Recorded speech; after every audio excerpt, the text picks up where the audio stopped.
सो हम आ चुके हैं हमारी ऐसी प्रॉब्लम पर which is total decoding message. ठीक है, डे 129 की प्रॉब्लम हमारे जीव जी 160 की।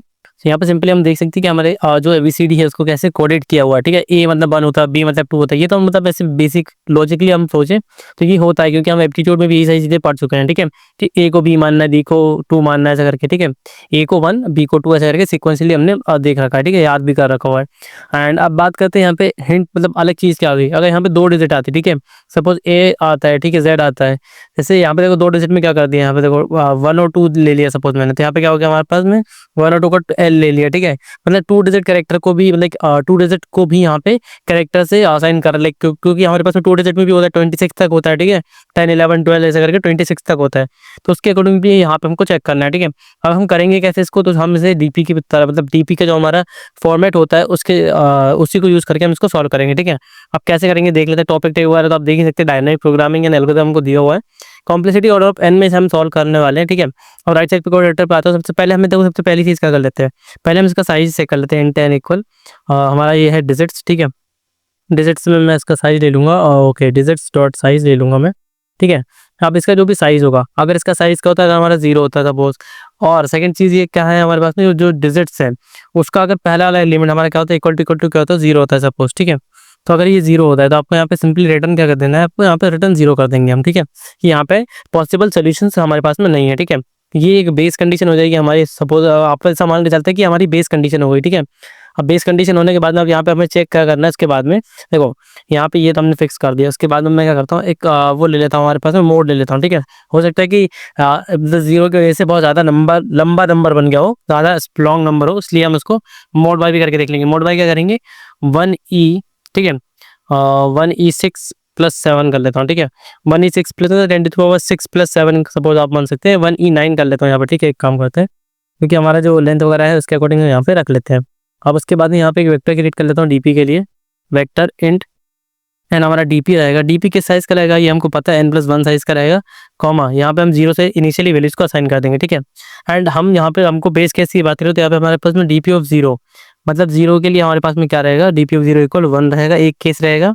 ठीक है, एंड डीपी ऑफ 1 की बात करूँ, यहाँ पे डीपी ऑफ 1 के लिए भी हमारे पास में सिंपल एक ही केस रहेगा। ठीक है, मतलब एक ही स्ट्रिंग ऐसी पॉसिबल बन सकती है डीपी ऑफ 0 डीपी ऑफ 1 के लिए।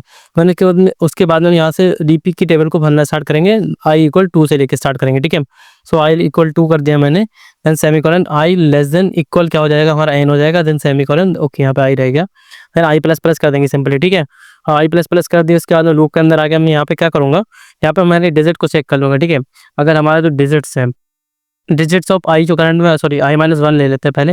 अगर पिछला वाला एलिमेंट हमारा क्या है, नॉट इक्वल टू 0। ठीक है, नॉट इक्वल टू 0 है। नॉट इक्वल टू 0 मतलब 2 डिजिट हम यहाँ पे क्रिएट कर सकते हैं, डबल डिजिट यहाँ पे क्रिएट कर सकते हैं। ठीक है, तो यहाँ पे मैं क्या करूँगा, डीपी ऑफ आई इक्वल, यहाँ पे मैं क्या कर लूँगा, डीपी ऑफ i-1। ठीक है, अब यहाँ पे मैं करूँगा DP of i-1, DP of i-1, then इसमें क्या कर दूंगा, मोड बाय कर दूंगा मैं यहाँ पे, मोड से हमारे। ठीक है, क्यों, क्योंकि हमारा जो पिछला एलिमेंट था वो क्या था, लीडिंग 0 था। तो लीडिंग 0 होगा तो उसके लिए हमें यहाँ पे क्या करना पड़ेगा, उसको हमारे पास मोड करना पड़ेगा, मोड ऐसे। ठीक है, जो हमने मोड वेरिएबल बनाया जिसके अंदर हमने 10⁻9+7 वैल्यू रखी हुई। ठीक है, अब उसके अंदर 2 डिजिट नंबर बना लेते हैं। TW में मैं यहाँ पे सपोज बना रहा हूँ, कैसे बनाऊंगा, इस सोई फंक्शन का यूज़ करूँगा। वो क्या करेगा, हमारे पास में इंटीजर ला के दे देगा। इंटीजर कहाँ से कहाँ तक का चाहिए, हमें डिजिट्स का चाहिए। डिजिट्स डॉट सब स्ट्रिंग, सब str हमारे पास एक फंक्शन होता है, उससे हम निकाल लेंगे। कहाँ से कहाँ तक का निकालेंगे, i-2 से i तक का निकालेंगे। ठीक है, i-2 से हम यहाँ पे सपोज 2 दे देंगे तो क्या रहेगा, आगे के 2 एलिमेंट निकाल लेगा वो।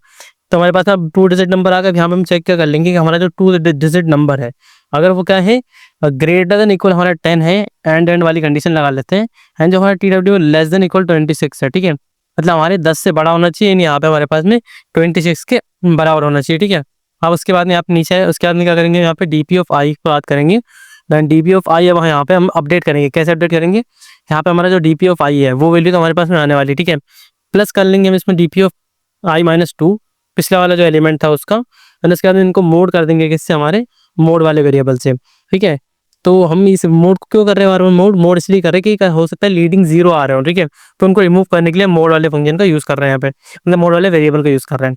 एंड लास्ट में बाहर आके मैं यहाँ पे क्या करूँगा, रिटर्न कर दूंगा कि हमारा डीपी ऑफ एन को रिटर्न कर दूंगा। तो पता चल जाएगा कि जितनी स्ट्रिंग की टोटल साइज है तो उसके लिए हम कितने पॉसिबल सोल्यूशन यहाँ पे क्रिएट कर सकते हैं, ठीक है। अब इसे कंपाइल एंड रन वाले ऑप्शन पे क्लिक करके चेक करूँगा कि हमारा कोड सिंपल टेस्ट कैसे वर्क कर रहा है नहीं।